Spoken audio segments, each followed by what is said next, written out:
সৌদিতে অবস্থানরত সমস্ত ডোমেস্টিক প্রবাসী ভাইয়েরা এবং যারা নতুন ডোমেস্টিক ভিসায় আসতে চাচ্ছেন তাদের জন্য আজকের ভিডিওটি। আপনাদের জন্য একটা দুঃসংবাদ দেব।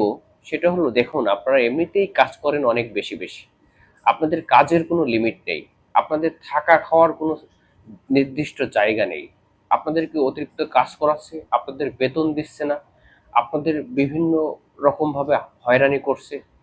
কিছু কিছু মানুষের ক্ষেত্রে হয়তো ভালো, যাদের কপিল ভালো বা মালিক ভালো, তারা হয়তো একটু ভালো বেতন পায়, ভালো থাকতে পায়, ভালো খেতে পায়। কিন্তু সৌদি আরবের এখন আমার অনেক ডোমেস্টিক লেবার ভাইয়েরা ভালো নেই, কারণ তাদের কাজের কোনো নির্দিষ্ট সীমা নেই।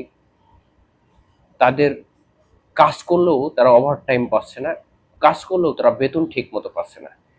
তার মধ্যে সৌদি আরবের এই যে মাসনাত যে অ্যাপস, এটি ডোমেস্টিক লেবারদের একটা ল। আপনি ডোমেস্টিক ভিসায় আসলে কি কি ধরনের কাজ করবেন এবং কোন কোন আইনে কাজ করবেন, এটা নির্ধারণ করে এই মাসনাত যে অ্যাপস এটি। এখন আপনাদের জন্য যে দুঃসংবাদটা দেব সেটা হলো, এই মাসনাত অ্যাপস এই যে একটা বিজ্ঞপ্তি দিয়েছে, যে এই বিজ্ঞপ্তিতে বলা হয়েছে কোনো ডোমেস্টিক লেবার বা ডোমেস্টিক প্রবাসী ভাইয়েরা যদি শ্রম আইন লঙ্ঘন করেন, সেক্ষেত্রে হয়তো আপনার অনেক বড় ধরনের একটা জরিমানা তারা করতে পারে, অথবা আপনার শ্রম আইন লঙ্ঘনের কারণে বা আপনার মালিকের সাথে কোনো রকম সম্পর্কচ্যুত হলে বা আপনার নামে একটা বড় ধরনের মামলা হবে, এমনকি আপনাকে বাংলাদেশে পাঠিয়েও দিতে পারে। দেখুন, সৌদি আরব বা এই প্রবাস লাইফে ডোমেস্টিক ভাইয়েরা সবচেয়ে বেশি কাজ করে। তাদের কাজের কোনো কন্ট্রাক্ট থাকে না, তাদের কাজের কোনো একটা নির্দিষ্ট স্যালারি থাকে না, তাদেরকে তাদের কপিল বা মালিক যেভাবে ব্যবহার করে তারা সেভাবে ব্যবহৃত হয়।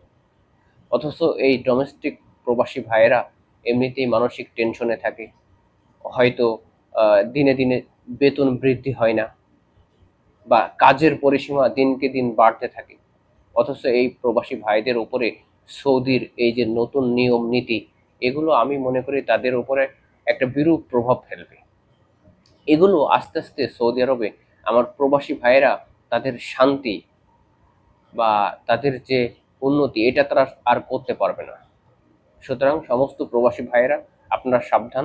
নতুন এই মাসনাত এর যে ল, এই যে বিজ্ঞপ্তিটা দিছে, এই বিজ্ঞপ্তিতে আপনারা আপনাদের নির্দিষ্ট কাজ করবেন, কখনো কপিল বা মালিকের সাথে কোনো রকম ঝামেলায় জড়াবেন না এবং আপনার শ্রম আইন লঙ্ঘন করবেন না। শ্রম আইন লঙ্ঘন বলতে হতে পারে আপনি যে কাজে এসছেন ওই কাজ আপনাকে করবেন এবং নির্দিষ্ট কপিলের কাজ করবেন বা নির্দিষ্ট মালিকের কাজ করবেন, ব্যতীত অন্য কোথাও কোনো কাজ করলে, বা আপনি মনে করেন সাপোজ আপনি একজন হাউস ড্রাইভার, কিন্তু আপনি ড্রাইভারের পাশাপাশি অন্য পার্ট টাইম কোনো ভাড়া মারলে, মানে কথার কথা আপনাকে একটা উদাহরণ দিলাম, এক্সাম্পল দিলাম, যে আপনার যেই কাজ আপনাকে সেই কাজ করতে হবে এবং কপিল বা মালিকের মানে কাজ অনুসারে আপনাকে কাজ করতে হবে।